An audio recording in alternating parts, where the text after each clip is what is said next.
নমস্কার বন্ধুরা, আমি মৌ। কেমন আছেন সবাই? আশা করি ভালো আছেন। তো ছবি দেখে বুঝতেই পারছেন এগুলো হচ্ছে কচুর শাক। এগুলো আমি আমার বাগান থেকে তুলে এনেছি। তো বাইরে যেহেতু ঝিরিঝিরি বৃষ্টি হচ্ছে, তো এর জন্য বাগানটা দেখাতে পারছি না। আমি নেক্সট ভিডিওতে আমি আমার বাগানটা অবশ্যই দেখাবো। তো চলুন বন্ধুরা, আজকে আমি ইলিশ মাছের মাথা দিয়ে কি করে খুব সহজেই কচুর শাক রান্না করা যায় আমি আজকে সেটাই দেখাবো। তো সবার প্রথমে আমি হাতে কিছুটা সর্ষের তেল নিয়ে নেব। তেলটা নিয়ে নেওয়ার কারণ হচ্ছে হাতে কচুর যে কালো দাগটা সেটা লাগবে না। তো এবার আমি ছোট ছোট টুকরো করে কচুর শাকটা কেটে নেব।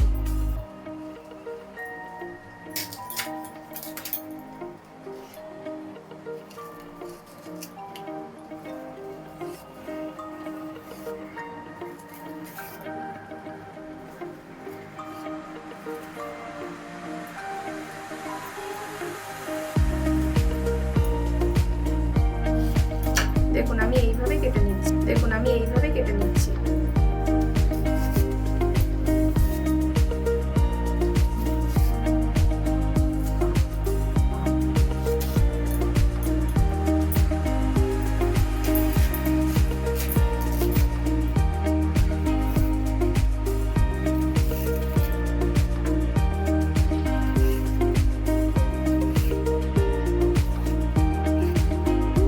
এভাবে টান মারলে কচুর যে চোখলাটা সেটা মিশিয়ে চলে আসে।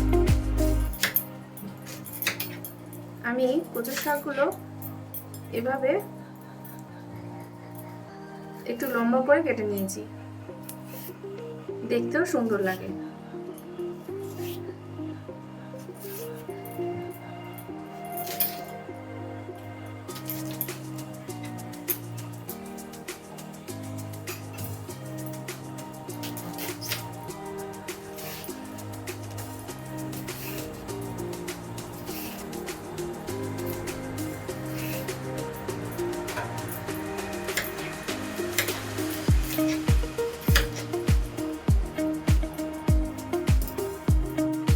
তো দেখতেই পাচ্ছ এভাবে আমি কচুর শাকগুলো কেটে নিয়েছি। এবার লাস্ট একবার ধুয়ে দেব।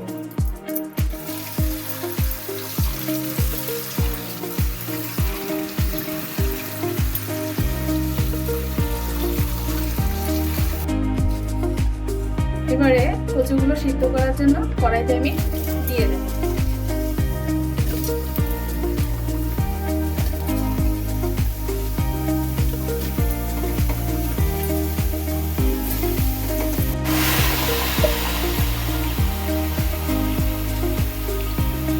একটু পরিমাণে জল দিয়ে দিলাম।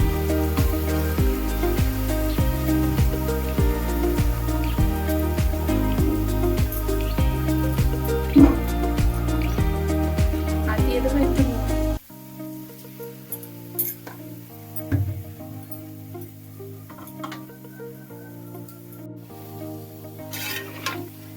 এভাবে 15 মিনিটের জন্য আমি ঢেকে দিয়ে সিদ্ধ হতে দেব।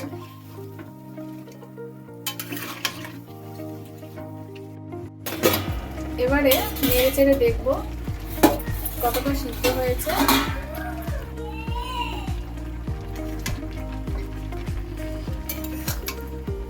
তো আরেকটু সিদ্ধ হবে, আবার ঢাকনা দিয়ে আমি ঢাকা দিয়ে দিচ্ছি।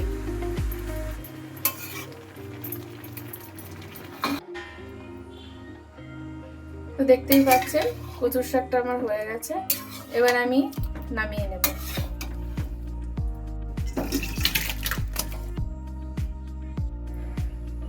এবারে কড়াইতে কিছুটা তেল দিয়ে দিলাম।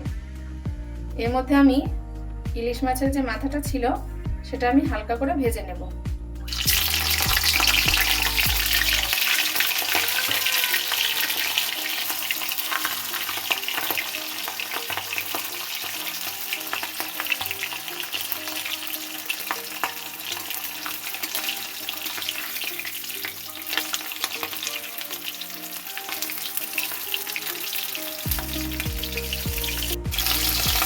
ভাজা হয়ে গেছে, এবার আমি তুলে দেবো।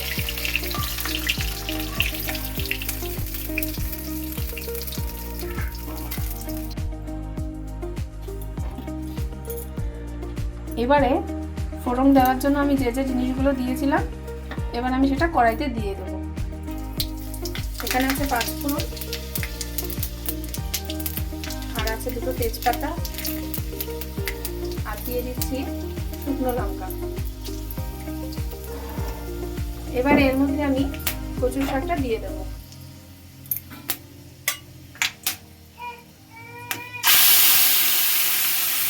আমি এভাবে নেড়ে চেড়ে রাখবো।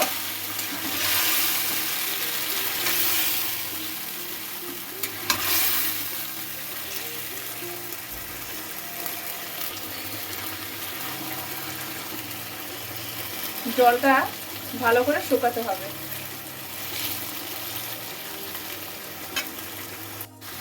প্রায় জলটা শুকিয়ে এসেছে, এবার আমি মাছের মাথাটা এর মধ্যে দিয়ে দিলাম।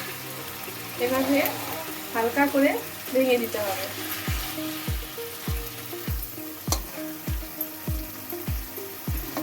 এভাবে করে মাছের মাথাটা ভেঙে দিতে হবে।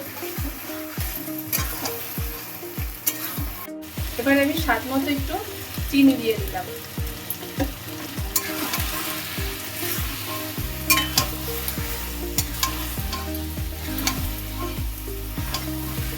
প্রায় হয়েই এসেছে, আর আশা করি আর 5 মিনিটের মধ্যে পুরো কমপ্লিট হয়ে যাবে। তো বন্ধুরা দেখতেই পাচ্ছেন আমার ইলিশ মাছের মাথা দিয়ে কচুর শাকটা রান্না পুরো রেডি।